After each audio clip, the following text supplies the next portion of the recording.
Duan Jiaxu mistakenly believed that the boy who had just brought Sang Ji a hamburger was the one she liked. Sang Ji quickly denied it, struggling to explain. When pressed about her type, Sang Ji described him as very manly, which prompted Duan Jiaxu to playfully suggest she was describing a jerk, as her ideal man was manly, yet had no muscles, and was attentive to everyone. Sang Ji insisted he was not. She then cleverly turned the tables, asking Duan Jiaxu why he, already in his 20s, still didn't have a girlfriend. To her surprise, Duan Jiaxu responded by asking her to introduce someone, adding that he would be fine with someone her age. Sang Ji was left bewildered, wondering if he was merely teasing her. Upon Sang Ji's arrival home, her parents rushed to greet her, promising her favorite steamed fish and white strawberries. Meanwhile, Sang Yan was left to drag all her luggage inside, grumbling about being treated like a worker. Sang Ji presented her parents with New Year gifts, including 2 items for her mother and hand cream for her father. For Sang Yan, she proudly presented a pair of asymmetrical sunglasses, claiming they were on trend. Sang Yan, however, found them ugly and sophomoric, but under Sang Ji's prodding, he reluctantly admitted he liked them. During dinner, Sang Ji updated her family on Duan Jiaxu's recovery from appendicitis, mentioning his game was now very popular. This prompted her parents to scold Sang Yan for being idle and skipping a blind date they had arranged. Later, Sang Ji suggested Sang Yan take Duan Jiaxu along on a blind date, reasoning that Duan Jiaxu might be looking for a girlfriend and could otherwise end up pathetically alone. Sang Yan found the idea preposterous. Later, Sang Ji found a teddy bear blanket Duan Jiaxu had given her, which brought back his earlier comment about being fine with a girlfriend her age. Wondering if he was serious, Sang Ji messaged Duan Jiaxu, claiming Sang Yan had a very young girlfriend. Duan Jiaxu immediately asked if she was an adult. When Sang Ji confirmed she was, he dismissed any concerns. Privately, Duan Jiaxu felt uneasy, realizing that while such an age gap seemed acceptable for others, it felt different when it concerned himself. He worried Sang Ji, who had always seen him as a brother, would not be able to accept it. Unbeknownst to him, Sang Ji lamented their age gap, wishing they had met now, when she was 19 and he was 24, so he might have seen her as an equal rather than just his friend's little sister. Sometime later, Qian Fei, in Yihe for a business trip, had dinner with Duan Jiaxu and asked about the girl he liked.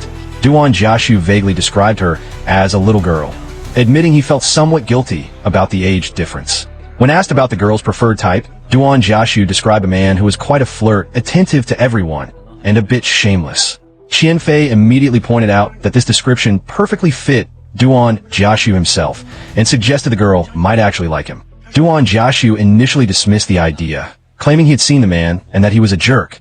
However, Qian Fei's insistence that he had never met anyone who fit the description better than Duan Jiaxu led him to consider the possibility that he was the one Sang Ji liked. On the day of Qian Fei's wedding, Duan Jiaxu texted Sang Ji to let her know he had arrived in Nanwu. At the banquet, Duan Jiaxu playfully called Sang Yan his brother after receiving a red envelope from him, much to Sang Yan's disgust. Sang Ji was seated next to Duan Jiaxu, but remained uncharacteristically quiet. Duan Jiaxu prompted her to say hello and then directly asked how old the guy she liked was. Seeing Sang Ji flustered and trying to switch seats with Sang Yan, who refused, Duan Jiaxu realized Qian Fei's observation had been correct. After the banquet, as Sang Yan prepared to continue drinking with friends, Sang Ji excused herself to go home. Duan Jiaxu followed her out, offering to drive her. He then returned the red envelope to her, affectionately using her childhood nickname, Gigi. When she questioned it, he reminded her that she had said only close people called her that. Later, when they arrived at Sang Ji's house, Duan Jiaxu mentioned her flight was tomorrow. He said he'd pick her up for the airport, revealing they were on the same flight. He then gave her a New Year gift, a bracelet with her name engraved on it. Sang Ji was puzzled by the gift's potential meaning. His intense gaze left her even more confused about his intentions. Sang Ji looked up the meaning of the bracelet Duan Jiaxu had given her, discovering it was meant to convey care from an elder. This revelation left her feeling quite disappointed. She informed her parents that Duan Jiaxu would pick her up early the next morning, as they were on the same flight to Yihe, allowing her parents to sleep in. Meanwhile, Duan Jiaxu spent the night struggling to secure a ticket for that same flight, only breathing a sigh of relief when he finally succeeded. The next morning, before dawn, Duan Jiaxu appeared at Sang Ji's door with breakfast. Noticing she wasn't wearing the bracelet he gave her, he was visibly disappointed. At the airport, Duan Jiaxu unexpectedly ran into Yuan Lang, a high school classmate. Yuan Lang, seeing Sang Ji, immediately asked if she was Duan Jiaxu's girlfriend. He then brought up rumors he'd heard about Duan Jiaxu and Jiang Ying being together, which Duan Jiaxu quickly denied. Sang Ji casually inquired about Jiang Ying, only to realize that she was the same woman who had previously thrown water on Duan Jiaxu. Duan Jiaxu clarified that they had no such relationship, reminding Sang Ji that he had promised to introduce her to any girlfriend he might have first. Sang Ji then brought up the other woman she had seen with him at the airport when she visited Iha in high school. This prompted an internal realization that Duan Jiaxu had never forgotten his promise to her and had never lied. Upon arriving at her dorm, Sang Ji waved goodbye to Duan Jiaxu from the balcony. Ning Wei, her roommate, eagerly pulled her aside for gossip. Sang Ji expressed her belief that Duan Jiaxu had been acting strangely recently, even more intensely than before, suggesting he might like her. However, she quickly dismissed the idea, thinking she was overthinking things, as Duan Jiaxu had watched her grow up, and she couldn't convince herself he harbored such feelings. Ning Wei, however, saw nothing unusual in their age difference and advised Sang Ji to interact with Duan Jiaxu naturally, as friends. Her primary advice was, if the enemy doesn't make any move, you do the same.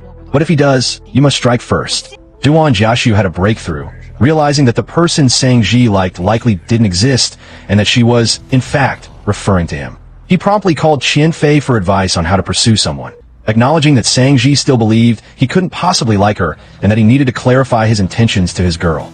Later, intending to clear up Sang Ji's misunderstandings, Duan Jiaxu called her to ask her out. Overhearing the call, Sang Ji's roommates became excited. When Sang Ji answered, Duan Jiaxu invited her to dinner, and they settled on Friday. Sang Ji also clarified to her roommates that she and Jiang Ming were just ordinary friends and that she had already made that clear to him, a statement which seemed to affect one of her roommates, Wang Wang. On Friday, Duan Jiaxu dressed up for the occasion. Sang Ji, too, was meticulously styled by her roommates from head to toe, who then watched her leave with the feeling they were marrying off a daughter. Duan Jiaxu mentioned he wanted to introduce someone to her, which startled Sang Ji, making her fear he had a girlfriend he wanted her to meet. She initially tried to sit in the back seat, but was gently guided by Duan Jiaxu into the passenger seat. At the restaurant, a woman was indeed waiting. She was Xiyun, Duan Jiaxu's superior and the producer of A Dream of Jianghu, the same sister Sang Ji had seen at the airport before. Duan Jiaxu exchanged a glance with Xiyun before excusing himself. Xiyun then explained the airport incident to Sang Ji, confirming she was married and had only tagged along to help because Duan Jiaxu had a fever and her husband had a last-minute client meeting. She also emphasized that Duan Jiaxu had been single ever since she'd known him. Duan Jiaxu then returned with several colleagues, introducing Sang Ji as his friend, a departure from his previous descriptions of her as his sister or a relative child. Sang Ji understood that Duan Jiaxu had asked Xiyun to explain everything to her, so she wouldn't have any misunderstandings. With their dinner crashed by his colleagues, Sang Ji felt awkward and suggested they go eat elsewhere. Duan Jiaxu agreed and instead took her to a movie. During the wait, Sang Ji messaged her roommates that she would be back late. Duan Jiaxu bought her a peach oolong, but the shop mistakenly gave them milk tea. Upon learning she was allergic to milk, Duan Jiaxu became visibly anxious and quickly went back to exchange it for pure tea. However, the movie plans were ruined when Sang Ji developed a rash from her allergic reaction, and Duan Jiaxu insisted on taking her to the hospital immediately. If you love the story, subscribe for the next episode.